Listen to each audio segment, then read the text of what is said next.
Hello friends, मैं आज आपके लिए लेके आया हूं चंद्रवंश का इतिहास यानी कुमाऊं में Chandravansh. So please like, subscribe and share my video. आज हम पढ़ेंगे कुमाऊं में आकर चंदों का इतिहास यानी चंद डायनेस्टी। ठीक है, तो चंदों के बारे में बहुत सारी बातें प्रचलित है कि भाई कुमाऊं क्षेत्र में चंद कहां से आए, यानी उत्तराखंड के कुमाऊं क्षेत्र में चंद कहां से आए। ठीक है, तो चंदों की अगर हम बात करें तो दो कहानियां प्रचलित हैं चंदों के संबंध में। जैसे पहली बात ये कहते हैं कि क्या कहते हैं, जो ये राजा थे, मतलब यहाँ अराजकता का दौर था, तो यहाँ के कुछ वर्ग क्या है, कन्नौज जाते हैं। कन्नौज के राजा से बात करते हैं कि भाई क्या कहते हैं, आप शांति स्थापित कीजिए कहाँ, कुमाऊं क्षेत्र में। तो आपके क्या कहते हैं, जो कन्नौज के राजा हैं, अपने छोटे भाई किसको, सोमचंद को यहाँ भेजते हैं। ठीक है, सोमचंद को यहाँ भेजते हैं और ये बात थी तकरीबन 700 की। कहते हैं कि 700 से 721 तक एडी तक किसने राज किया, सोमचंद साहब ने कुमाऊं क्षेत्र में। ठीक है, तो कहते हैं जब ये यहाँ आते हैं तो चंपावत में ये रहते हैं। ठीक है, और चंपावत में आपके एक राजा हुआ करते थे ब्रह्मदेव। ठीक है, जिन्हें वीरदेव भी कहा जाता है। तो उन्होंने अपनी लड़की की शादी किससे कराई, सोमचंद से। साथ ही साथ उन्हें कितना बीघा जमीन दी, 15 बीघा जमीन दी, जहां पे इन्होंने बनाया एक किला जिसका नाम था राजबुंगा। ठीक है, राजबुंगा का किला बनाया। ठीक है, अब एक कहानी तो यह है। दूसरी कहानी है, माना जाता है कि ये इलाहाबाद के झूसी से आए। कहां से आए, इलाहाबाद के झूसी से। तो इलाहाबाद के झूसी से है, ये मान्यता ज्यादा प्रचलित है कुमाऊं क्षेत्र में। ठीक है, तो दो बातें हो गई। पहली बात, कहां से आए, कन्नौज से। जैसा पेपर में आया, ऑप्शन के हिसाब से आया, वैसे आप लोग क्या करोगे, टिक करोगे। ठीक है, कहते हैं कि आपके इन्होंने 4 आलों की नियुक्ति करी। किसकी नियुक्ति करी, 4 आलों की। ठीक है, 4 आलों को चाराल भी कहा गया है, ये भी पेपर में आया हुआ है, इंपॉर्टेंट प्रश्न है। 4 आलों की यानी 4 आलों की नियुक्ति की। चाराल कहो, किलेदार कहो, फौजदार कहो। तो जैसे इनका किला था तो उसके चारों दिशाओं में इन्होंने क्या किया, एक एक अपने क्या कहते हैं सरदारों की नियुक्ति करी या किलेदारों की नियुक्ति करी। वो 4 थे आपके, कौन हो, बोरा, कार्की, चौधरी और तड़ा। ठीक है, ये 4 किलेदारों की नियुक्ति की और ये चारों दिशाओं में की। ठीक है, जैसे किला होता है ना, राजबुंगा का किला है, उसके चारों दिशाओं में क्या किया, इन 4 आलों की नियुक्ति दी, तो इसे चाराल भी कहा गया। अब होता क्या था, जैसे कभी कोई मतलब खतरे का संकेत हो तो राजा क्या करेगा कि एक ध्वनि यंत्र बजाएगा कुछ, तो इससे अपनी सेना लेके तुरंत एक तो प्रोटेक्शन मिल जाता है राजा को चारों तरफ से। दूसरी बात क्या है कि भाई आपके क्या कहते हैं, जो वहां पे ये लोग हैं एकदम पहुंच जाएंगे और स्थिति को मजबूत कर देंगे राजा की। ठीक है, तो अब इसके बाद अगर हम बात करें, एक राजा था दूनाकोट का राव। ठीक है, तो कहते हैं इसका किला आपके सोमचंद के किले के पश्चिम में था। ठीक है, तो कहते हैं कि जब आपका क्या कहते हैं, इसने ये खस राजा माना गया है। क्या माना गया इसे, खस शासक। ठीक है, तो ये खस शासक जो था, इसको पराजित करते हैं कौन, आपके सर्वप्रथम मतलब सबसे पहले दूनाकोट के रावत खस शासक को पराजित करेंगे कौन, सोमचंद। अब थोड़ी सी बात मैं ब्रह्मदेव या वीरदेव की कर लेता हूँ। ये सूर्यवंशी है, कत्यूरी शासक है यहाँ पे, जो अपनी लड़की की शादी किससे कराते हैं, सोमचंद से, और यहाँ उनको जमीन भी देते हैं, जिनकी हमने बात करी। अब एक पॉइंट और बड़ा इंपॉर्टेंट है इसमें कि भाई जैसे एक राजा का नाम बड़ा चलता है, थोहरचंद। ठीक है, पहले कई किताबों में थोहरचंद को प्रथम शासक बताया जाता था, लेकिन थोहरचंद जो है कौन से नंबर के शासक हैं, 23। ठीक है, तो सोमचंद के बारे में कुछ बातें बची हैं, कुछ बताना चाहेंगे या हो गया, ठीक हो गया। अब देखिए, सोमचंद के बाद जो दूसरा शासक आएगा वो है आपका कौन, इंद्रचंद। अब इंद्रचंद की हम बात करते हैं। ठीक है, तो इंद्रचंद का टाइम पीरियड कितना है, 758 से 778, 758 से बिल्कुल 778, 758 से 778। ठीक, देखो इंद्रचंद के समय बड़े इंपॉर्टेंट पॉइंट है कि भाई इंद्रचंद के समय क्या हुआ। ठीक है, तो इंद्रचंद को माना जाता है किसके समान, इंद्र के समान, इंद्र के समान। ठीक है, ये अपने आप को इंद्र के समान समझता है, घमंडी राजा है। ऐसा बोला जाता है, ठीक है। और कहते हैं कि इसके समय सबसे महत्वपूर्ण पॉइंट है, इसके समय आपके चंपावत नगर में या कुमाऊं क्षेत्र में पहली बार क्या हुआ, रेशम के कारखाने, ठीक है, रेशम के कारखाने खुले। इंपॉर्टेंट पॉइंट है। कहते हैं कि रेशम जो था चीन में बनाया जाता था, तो आपको पता होगा रेशम का कीड़ा जो होता है नहीं है, तो वो किस पे फीड करता है, शहतूत पे, शहतूत की लकड़ी पे करता है नहीं, करता है नहीं करता है, तो शहतूत की लकड़ी पे करेगा। तो अब क्या हुआ कि जैसे कहते हैं कि चीन से वो जो प्रथा थी वो कहाँ आई, आपकी क्या कहते हैं नेपाल, गोरखियाली क्षेत्र में, और उसके बाद वहां से कुमाऊं में आई। तो जब नेपाल क्षेत्र में इसकी स्थिति डाउन हो गई, रेशम का कारखाना खराब हो गया, खत्म हो गया, तो यहाँ वो चला। कहते हैं कि जब इनके तब बहुत सारे क्या कहते हैं वर्ड यूज होता है, पटुए, तो ये वो लोग हैं जो रेशम बनाते हैं, ठीक है, तो इनको बुलाया गया। माना जाता था इनकी एक मान्यता थी कि अगर मतलब सिल्क अच्छा होना चाहिए, मतलब रेशम अच्छा कैसे होगा, बढ़िया कैसे होगा, जब झूठी खबरें फैलाई जाएंगी तो रेशम उतना अच्छा होगा या उसका कलर उतना अच्छा होगा, समझ रहे हो बात को। तो तब क्या कहते हैं, इंद्रचंद के समय एक वर्ड यूज होता है पटरंगवाली, यानी झूठी अफवाहें जो चंपावत नगरी में फैलती थी उन्हें कहा गया पटरंगवाली, ठीक है। तो अब जैसे एक किस्सा भी है छोटा सा इंद्रचंद का, कहते हैं कि पटरंगवाली से ही रिलेटेड एक किस्सा है। राजा साहब एक बार पूजा कर रहे थे तो उन्हें हंसी आ गई, भाई हंसी आई, तो जो मंत्री थे उन्होंने पूछा क्यों हंस रहे हो, उन्होंने कहा मैं दिल्ली के दरबार में था, वहां नर्तकी नाच रही थी, उनके उसका जो कमरबंद था उसमें मेरा पैर पड़ा, वो गिर गई, सब हंसने लगे, तो मुझे इसी बात को मतलब सोच के हंसी आ रही है। तो ऐसी ऐसी झूठी अफवाहें क्या होती थी, चंपावत नगरी में फैला करती थी, जिसे कहा गया पटरंगवाली, ठीक है। इतनी बात क्लियर हुई, ठीक है। अब देखो इसके बाद जो आपके शासक बनेंगे वो बनेंगे कौन, वीणाचंद। तो वीणाचंद साहब का टाइम पीरियड कितना है, 856 से बिल्कुल 869, ठीक है। वीणाचंद के संबंध में बहुत ज्यादा जानकारी नहीं है, ठीक है। माना जाता है कि जब इन्होंने शासन किया तो उसके बाद खसों का राज यहाँ स्थापित हो गया, इनके बाद कौन आ गए, खस। अब जिसे हम अगर बात कर रहे हैं, आप सोच रहे होंगे कि यार इंद्रचंद तो 778 में क्या कहते हैं इनकी डेथ हो गई, और उसके बाद हम सीधे वीणाचंद की बात कर रहे हैं 856 में। तो कारण क्या है कि भैया जो बीच में इन दोनों के बीच में यानी इंद्रचंद और वीणाचंद के बीच में 3 राजा आते हैं चंद्रवंश के, लेकिन वो बहुत ज्यादा महत्व के नहीं है, बहुत ज्यादा इंपॉर्टेंट नहीं है, इसलिए हम सिर्फ सीधे आ जाते हैं वीणाचंद पे जो ज्यादा इंपॉर्टेंट है, ठीक है। तो आपका जैसे आपके सब इनके बाद इनके पश्चात खसों का आक्रमण होता है। तो खसों में बहुत सारे क्या कहते हैं खस शासक हैं जो तकरीबन 200 साल के आसपास तक क्या करेंगे, राज करेंगे कुमाऊं में, यानी आपके इस क्षेत्र में, ठीक है। तो कुछ खस शासकों में जो सबसे पहले हमें नाम पता चलता है वो कौन सा है, बीजड़, बिल्कुल, बीजड़, जीजड़, जाजड़ करके कई सारे नाम हैं। उसके बाद जो अंतिम नाम हमें नजर आता है वो है सौपाल, ठीक है।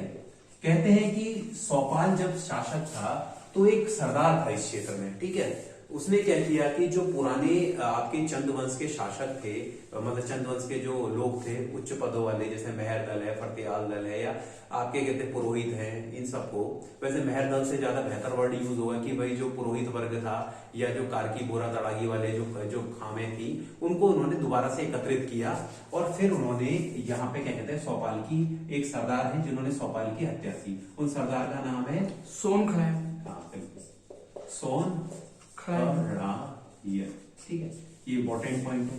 सोन खड़ायन क्या करते हैं, सौपाल की हत्या करते हैं, और संसार चंद के रिश्तेदार कौन है, वीरचंद, बिल्कुल वीरचंद को क्या बनाते थे, शासक। और ये कब की बात, 165, बिल्कुल 780 तक, 1080, तो आपका 1065 से 80 तक की क्या थी, ये समय की बात है। तो कहते हैं कि जो संसार चंद जो थे वो पहले चंद्रवंश के ही राजा हुआ करते थे, उनके लड़के थे कौन, वीरचंद, मतलब लड़के नहीं थे, सॉरी, ये उनके रिलेटिव थे वीरचंद, ठीक है।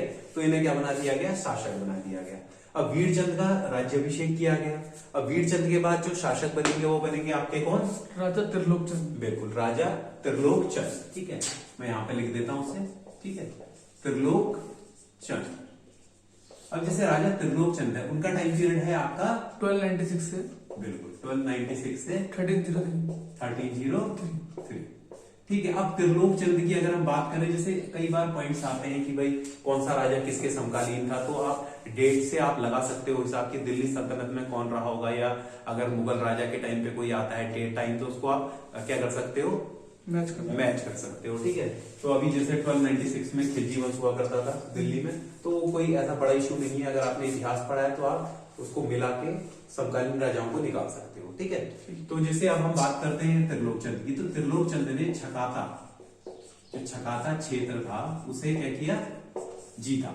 अब ये छकाता क्षेत्र कहाँ पड़ता है, छकाता क्षेत्र जो है भीमताल, जो आपके एचएमटी कॉलोनी से ऊपर का क्षेत्र नैनीताल के बीच का पोर्शन है, तो नैनीताल जिले में ही पड़ेगा। याले क्षेत्र को क्या किया इन्होंने, जीता।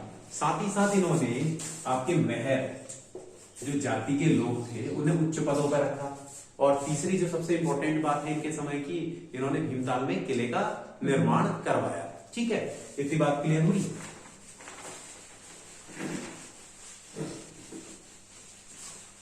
फिर इसके बाद जो शासक आएंगे वो आएंगे ज्ञानचंद, जो सबसे महत्वपूर्ण शासक हैं, जिनसे पेपर में पॉइंट ऑफ व्यू से पेपर में भी काफी क्वेश्चन आते हैं। ठीक है, तो देखो अब इसमें अगर हम बात करें, जो आपके ज्ञानचंद हैं उनकी एक उपाधि भी है, और वो उपाधि क्या है, गरुड़। बिल्कुल, इनको गरुड़ ज्ञान चंद भी कहा जाता है। तो इनका टाइम पीरियड कौन बताएगा, 1374 से 1374 से 1490 1490 19 होगा ना, ठीक है 1490। ठीक है, तो अब देखो जैसे गरुड़ ज्ञानचंद है, गरुड़ ज्ञानचंद के संबंध में मतलब काफी इंपॉर्टेंट शासक है इनके समय।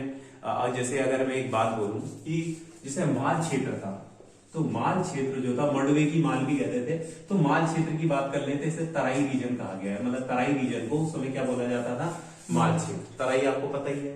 कहते हैं कि इनके समय रोहिलखंड के, जो रोहिलखंड के नवाब थे, उन्होंने क्या किया, तराई क्षेत्र में अधिकार कर लिया। तो ये दिल्ली जाते हैं, दिल्ली में सुल्तान के पास जाते हैं और उनसे कहते हैं कि भैया ये जो क्षेत्र था पहले कत्यूरियों के अंतर्गत था, अब इस क्षेत्र को किसे देना चाहिए, आपने हमें देना चाहिए। ठीक है, तो कहते हैं कि वहां पे जो राजा थे या सुल्तान थे, वो क्या कर रहे थे, शिकार खेल रहे थे, या क्या कहते हैं, ये वहां पे क्या करते हैं, तीर से गरुड़ को मार देते हैं, बाद क्या कहते हैं, तो इसीलिए इनको क्या उपाधि मिली, गरुड़ की उपाधि मिली। तो संभवतः यह उपाधि फिरोज शाह तुगलक ने दी। ठीक है, तो इम्पोर्टेंट है काफी ज्यादा। ठीक है, तो उसके बाद अगर हम बात करें क्या कहते हैं, एक इनके जो मुस्लिम इतिहासकार हैं वो तराई क्षेत्र को कहा करते थे दामन ए को, क्या कहते थे, दामन ए को। पेपर में आया हुआ क्वेश्चन है, लोक सेवा आयोग में, इंपॉर्टेंट है। ठीक है, कि मुस्लिम इतिहासकार तराई क्षेत्र को किस नाम से उद्धृत करते थे या बोलते थे, क्या कहते थे, दामन ए को। फिर इसके बाद अगर हम बात करें, जैसे इनके कार्यकाल में इनके 2-3 आपके अधिकारी हैं जिनका नाम जानना हमें काफी इंपॉर्टेंट है। जिसमें पहले अधिकारी थे आपके नीलू कठाय, नीलू कठाय। ठीक है, ये जो नीलू कठायत हैं, ये और दूसरे जो व्यक्ति हैं वो हैं बिल्कुल जस्सा कमलेही। ठीक है, ठीक है। अब देखो नीलू कठायत जो होते हैं इनको तराई में भेजा जाता है, तराई क्षेत्र में भेजा जाता है और कहा जाता है कि जाओ आप जीत के आओ नीचे के एरिया को। तो ये जाते हैं तराई क्षेत्र को, क्या कहते हैं, तराई क्षेत्र को खाली करवा के जीत के आ जाते हैं। ठीक है, तो राजा इनसे बड़ा प्रसन्न होता है, राजा इन्हें 12 जुला रौत जमीन भी देता है। रौत जमीन कौन सी जमीन है, बिल्कुल वीरता के लिए जो प्रदान की जाती थी रौत जमीन, और 12 जुला जमीन भी देता है। ठीक है, और इन्हें कुमैया खिल्लत की उपाधि भी देता है, इंपॉर्टेंट उपाधि है कुमैया खिल्लत की। लेकिन जो श्री जस्सा कमलेखी होता है वो इनका प्रतिद्वंदी होता है। वो सोचता है कि भाई अगर हम क्या करेंगे, इसको मतलब नीलू कठायत साहब को हम नीचे भेज देंगे तो यहाँ मेरा प्रभुत्व बना रहेगा। तो इस वजह से क्या करते हैं कि वो राजा से बोलता है श्री जस्सा कमलेखी कि भाई आप क्या करिए कि इन्हें नीचे ही पोस्टेड कर दीजिए। तो जो नीलू कठायत होता है उसे कहाँ भेज दिया जाता है, तराई वाले क्षेत्र में। जब उसे तराई वाले क्षेत्र में भेज दिया जाता है तो वहां जो बारिश थी, मच्छर थे, गर्मी से, उस मौसम से, जलवायु से काफी वो परेशान हो जाते हैं। और उसके बाद वो वापिस आते हैं और इवन उन्हें पता भी चलता है कि श्री जस्सा कमलेखी द्वारा ये कार्य किया गया है। तो वो राजा के पास जाते हैं और राजा को बोलते हैं और बोल बाल के आ जाते हैं। ठीक है, मतलब थोड़ा गुस्से में बोल के आ जाते हैं। जब अपने घर जाते हैं तो उनकी पत्नी पूछती है कि भाई आपने ऐसा गलत किया है और ऐसा क्यों किया आपने, राजा से दुश्मनी अच्छी थोड़ी है। तो वो क्या कहते हैं कि भाई अब तो मैंने क्या कर दिया ऐसा कार्य। तो जो उनकी पत्नी होती है वो अपने दो लड़के सुजू और वीरू को कहाँ भेजती है, राजा के दरबार में, कि भाई इनको वहां भेज देते तो राजा को भरोसा आ जाएगा कि भाई जो आपका नीलू कठायत है वो ठीक व्यक्ति है। ठीक है, तो आपका क्या कहते हैं, लेकिन रास्ते में श्री जस्सा कमलेखी मिल जाता है किन्हें, उन बच्चों को, और उन बच्चों को क्या कहते हैं थोड़ा मतलब क्या कहते हैं विद्रोही बता के उनकी आंखें निकलवा दी जाती है। तो जिससे क्या कहते हैं रुष्ट होकर या क्रोधित होकर नीलू कठायत क्या करता है, किले पर आक्रमण कर देता है और राजा और जो श्री जस्सा कमलेखी वो जंगल में भाग जाते हैं। जब वो जंगल में भागते हैं तो कहते हैं कि श्री जस्सा कमलेखी की तो हत्या कर दी जाती है नीलू कठायत द्वारा, लेकिन राजा को छोड़ दिया जाता है। ठीक है, तो राजा को जब छोड़ दिया जाता है तो राजा को दोबारा राजपाट मिल जाता है, किला मिल जाता है। लेकिन उसके पश्चात राजा कुछ समय बाद शांत रहता है, कुछ समय बाद नीलू कठायत की हत्या करवा देता है। ठीक है, और अपने अपमान का क्या लेता है, बदला लेता है। अब यहाँ पे बात आती है, जैसे नीलू कठायत है वो कपरौली गांव का है, श्री जस्सा कमलेखी कमले गांव से संबंधित है। तो ये गरुड़ ज्ञानचंद बहुत इंपॉर्टेंट है। ठीक है, तो अब देखो ये मैं एक बार फिर से बताता हूँ आपको ज्ञानचंद की बात। ज्ञानचंद को किसने गरुड़ की उपाधि दी, फिरोज शाह तुगलक। ये अपने आप में इंपॉर्टेंट प्रश्न है, ग्रुप सी में आया हुआ है। ठीक है, तो अब इसके बाद आते हैं कौन से शासक, राजा उद्यानचंद। बिल्कुल, राजा उद्यानचंद। ठीक है, अब देखो इसके बाद आएंगे उद्यान चंद। इनका टाइम पीरियड है 1420 से 21। ये बहुत कम समय क्या करते हैं, शासन करते हैं। ठीक है, इनके समय ज्यादा इंपॉर्टेंट कार्य नहीं है, माना जाता है इन्होंने कर्मकांड काफी किया, मतलब इवन पूजा पाठ वाले काम ज्यादा किए, दान के काम ज्यादा किए, क्योंकि इनको एक ग्लानि थी कि भी नीलू कठायत की हत्या की गई इनके वंशजों द्वारा। ठीक है, तो कहते हैं कि जो उद्यानचंद साहब हैं इन्होंने 1 साल की क्या करी, 1 साल बिल्कुल टैक्स कह लो या मालगुजारी कह लो, गुजारी माफ की। ठीक है, उसके बाद अगर हम बात करें इनके समय तिवाड़ी। ठीक है, तिवाड़ी लोग यहाँ गुजरात से आए, कहते हैं तिवाड़ी जी एक साहब थे, उनका नाम था श्रीचंद्र तिवाड़ी, और उनके बेटे थे सुखदेव तिवाड़ी, और उनके बेटे थे सुखदेव तिवाड़ी यहाँ आए। ठीक है, इंपॉर्टेंट है। फिर सबसे महत्वपूर्ण बात जो यहाँ पे इनकी आती है वो है आपकी कि इनके समय क्या बना, बालेश्वर मंदिर का निर्माण हुआ। ठीक है, तो बहुत इंपॉर्टेंट पॉइंट है, बालेश्वर मंदिर का निर्माण हुआ। तो इसमें सिर्फ 3 ही बातें इंपॉर्टेंट है। 1 साल की क्या की, टैक्स माफ कराया। दूसरी बात, इनके समय श्री चंद तिवाड़ी सुखदेव तिवाड़ी साहब आए, और बालेश्वर मंदिर का निर्माण। ठीक है, क्लियर हुई इतनी बात। अब इसके बाद जो नेक्स्ट शासक आते हैं वो है कौन, राजा विक्रमचंद। बिल्कुल इंपॉर्टेंट है, क्योंकि यहां से सत्ता का परिवर्तन होगा। ठीक है, तो अब देखिए इसके बाद से मतलब अगले राजा से अब आएंगे कौन, विक्रमचंद। ठीक है, विक्रमचंद का टाइम पीरियड है 1433 ठीक है, अब इसके बाद देखो विक्रमचंद की अगर हम बात करें तो विक्रमचंद के समय एक हमें ताम्रपत्र मिलता है, बालेश्वर का ताम्रपत्र, जो किस ब्राह्मण के नाम का है, श्री कुंज शर्मा ब्राह्मण के नाम का है। ठीक है, तो कहते हैं कि इनके समय एक बहुत इंपॉर्टेंट काम हुआ। कहते हैं कि जो मुस्लिम दरबार थे वहां की कॉपी करके इन्होंने अधिकारियों के लिए दफ्तर बनवाए, जिसे कहा गया पंत नवीसी। क्या कहा गया, पंत नवीसी। ये क्या है, आपके दफ्तरों के जो बनाए गए अधिकारियों के लिए दफ्तर, उसे पंत नवीसी कहा गया। ये बहुत इंपॉर्टेंट है। कहते हैं एक सरदार है आपका जिसका नाम है करायत। ठीक है, सोन करायत क्या करता है कि माना जाता है कि जो ये राजा थे आपके, इन्होंने क्या किया, यानी विक्रमचंद साहब ने इनके लड़के की हत्या करी। तो ये क्या करते हैं, विद्रोह करते हैं, और जिसमें ये विक्रमचंद को मार भगाते हैं। तो इनके आपके भतीजे हैं जिनका नाम है, क्या है इनका नाम, भारती चंद। तो भारती चंद जो थे वो क्या करते हैं कि सत्ता कुपाई कर लेते हैं, और लोगों की सहायता से क्या बनते हैं, आपके शासक बनते हैं। ठीक है, तो भारती चंद के बारे में हम पढ़ेंगे अगर नेक्स्ट टॉपिक में। ठीक है।